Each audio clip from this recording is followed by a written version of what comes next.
या देवी सर्वभूतेषु मां स्कंद माता रूपेण संस्थिता। नमस्तस्ये नमस्तस्ये नमस्तस्ये नमो नमः। जय माता दी। सबसे पहले आप सभी को पांचवें नवरात्रि की बहुत बहुत शुभकामनाएं। दोस्तों, आज चैत्र नवरात्रि का 5वां दिन है। इस दिन स्कंद माता की पूजा होती है। ऐसा माना जाता है कि जो भक्त इस दिन सच्ची श्रद्धा के साथ माता रानी की पूजा करते हैं, उनकी सभी मनोकामनाएं पूर्ण होती है। आज चैत्र माह के शुक्ल पक्ष की पंचमी तिथि दोपहर 12:06 तक रहेगी। इस शुभ तिथि पर कई शुभ योग का निर्माण हो रहा है। इस दौरान कार्य की शुरुआत करने से सफलता प्राप्त होती है। तो आइए आज के दिन की शुरुआत करने से पहले जानते हैं आज का पंचांग, शुभ व अशुभ समय और राहु काल का समय। तो सबसे पहले हम जानते हैं सूर्योदय और सूर्यास्त का समय। आज सूर्योदय का समय रहेगा सुबह 5:58 पर और सूर्यास्त का समय रहेगा शाम 6:49 पर। चंद्रोदय का समय रहेगा सुबह 9:14 पर और चंद्रास्त रहेगा रात्रि 12:05। अब जानते हैं आज के शुभ मुहूर्त। अमृत काल रहेगा दोपहर 4:02 से 5:38 तक। रवि योग रहेगा सुबह 5:57 से रात्रि 9:15 तक। आज ब्रह्म मुहूर्त रहेगा सुबह 4:28 से सुबह 5:13 तक और विजय मुहूर्त रहेगा दोपहर 2:30 से 3:21 तक। गोधूली मुहूर्त रहेगा शाम 6:45 से 7:07 तक और निशिता मुहूर्त रहेगा रात्रि 11:59 से 12:44। तो ये थे आज के शुभ मुहूर्त। और अब जानते हैं आज के अशुभ समय के बारे में। दोस्तों, आज राहु काल रहेगा दोपहर 9:09 से दोपहर 10:45 तक और गुलिक काल रहेगा दोपहर 5:57 से 7:33 तक। तो ये था आज का पंचांग, शुभ व अशुभ समय और राहु काल का समय।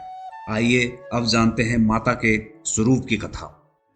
दोस्तों, माँ दुर्गा अपने 5वें अवतार में स्कंद माता के रूप में प्रकट हुई है। भगवान स्कंद कार्तिकेय की माता होने के कारण देवी के इस 5वें स्वरूप को स्कंद माता के नाम से जाना जाता है।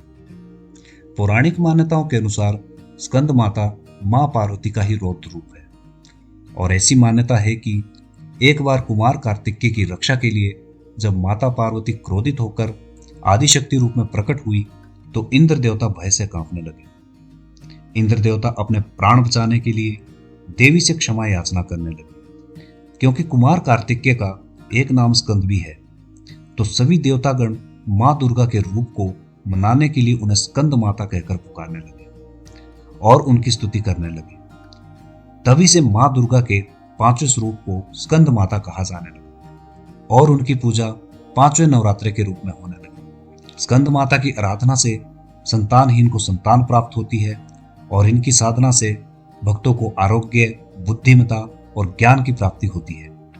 उनकी उपासना से समस्त इच्छाएं पूर्ण हो जाती है और भक्तों को परम शांति और सुख का अनुभव होने लगता है। शास्त्रों के अनुसार शेर पर सवार स्कंद माता की 4 भुजाएं हैं, जिसमें देवी माता अपने ऊपर वाली दाईं भुजा में बाल कार्तिकेय को गोद में उठाए हुए है और नीचे वाली दाईं भुजा में कमल पुष्प लिए हुए है। ऊपर वाली बाईं भुजा में इन्होंने वरद मुद्रा बना रखी है और नीचे वाली बाईं भुजा में कमल पुष्प है।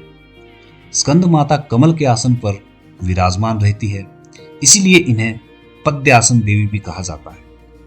स्कंद माता को पीला रंग बहुत ही पसंद है, इसलिए हो सके तो आज के दिन पीले वस्त्र और पीले आसन का यूज करना चाहिए तथा पीले रंग के फूल पूजा में अर्पित करने चाहिए। स्कंद माता को केला बहुत ही पसंद है, इसलिए पूजा में केले का भोग लगाना बहुत जरूरी है तथा इसके साथ माता को आज के दिन खीर में केसर डालकर भोग लगाना चाहिए, जिससे माता प्रसन्न होकर भक्तों द्वारा मांगी गई सभी मनोकामनाएं पूर्ण करती है। मध्य रात्रि में भी माता की पूजा करना विशेष फलदायी रहता है। रात्रि के वक्त दुर्गा चालीसा व दुर्गा सप्तशती का पाठ करते हुए माता के मंत्रों का जाप करना चाहिए। तो आइए अब जानते हैं माता की पूजन विधि। नवरात्रि के 5वें दिन सुबह ब्रह्म मुहूर्त में उठकर स्नान आदि के बाद साफ सुथरे वस्त्र धारण करें। सबसे पहले आज की पूजा और व्रत का संकल्प करने के बाद कलश की पूजा करें। इसके बाद मां दुर्गा और उनके स्वरूप की पूजा आरंभ करें। जल से आचमन कर लें और इसके बाद माँ को दूध, शहद और गंगा जल से स्नान करवाएं। इसके बाद माँ को फल, फूल, माला चढ़ाएं और सिंदूर, कुमकुम, अक्षत और श्रृंगार का सभी सामान चढ़ाएं। फिर एक पान में सुपारी, इलायची, बताशा और लौंग रखकर चढ़ा दें। इसके बाद मां स्कंद माता को भोग में फल में केला, खीर और मिठाई चढ़ाकर जल अर्पित कर दें और इसके बाद माता को घी का दीपक तथा धूप दिखाकर मां के मंत्र का जाप करें और अपने कुल देवी देवताओं का भी ध्यान करें। इसके बाद दुर्गा चालीसा, दुर्गा सप्तशती का पाठ करें और हो सके तो माता के मंत्रों के साथ आहुति देते हुए एक छोटा सा हवन करें या फिर कपूर जलाकर उसके ऊपर बताशे या मीठे के साथ 2 लौंग को घी लगाकर जला लीजिए। इस तरह की 11 की विधि से आपका सूक्ष्म हवन भी संपूर्ण हो जाता है। और अब अंत में मां दुर्गा के साथ स्कंद माता की कपूर का दिया जलाकर आरती करें और आरती के बाद अब आरती के दिए को अपने घर के सभी कमरों में घुमा लीजिए। ऐसा करने से घर की सभी नेगेटिव ऊर्जाएं समाप्त हो जाती है और घर में पॉजिटिव एनर्जी का वास होता है। इसके बाद अब माता से अपने घर की सुख समृद्धि के लिए आशीर्वाद मांगकर आपके द्वारा की गई पूजा के लिए मां से क्षमा याचना करें। इसके बाद ब्राह्मणों को तथा बच्चों को प्रसाद का भोग लगाएं और खुद भी ग्रहण करें। और एक विशेष जानकारी, जिन लोगों को संतान प्राप्ति में किसी भी तरह की बाधा उत्पन्न आ रही हो, उन लोगों के लिए एक छोटा सा उपाय है जिसको करने से मां शक्ति उनकी इच्छा को निश्चय ही पूरा करेगी। उपाय है, एक चुनरी में नारियल बांध लें और इस मंत्र का जाप करें। मंत्र है, नंद गोप गृह जाता यशोदा गर्भ संभुआ तत्सतो नाशिष्यामि विंध्याचल निवासिनी। ये मंत्र बोलते हुए नारियल और चुनरी को देवी स्कंद माता का ध्यान करते हुए माता के चरणों में चढ़ाए। इसके बाद इसे शयन कक्ष यानी कि अपने बेडरूम में सिरहाने पर रख दें। ऐसा करने से स्कंद माता की पूजा से संतान की प्राप्ति में आ रही बाधाओं का अंत होता है। तो आइए अब जानते हैं पूजा में यूज होने वाले मंत्रों को। स्कंद माता का बीज मंत्र, हीम क्लीम स्विमने नमः। मां का आराधना मंत्र, सिंहासन गता नित्यम पद्याश्रित कर्दव्या शुभ दास्तु सदा देवी स्कंद माता यशस्विनी।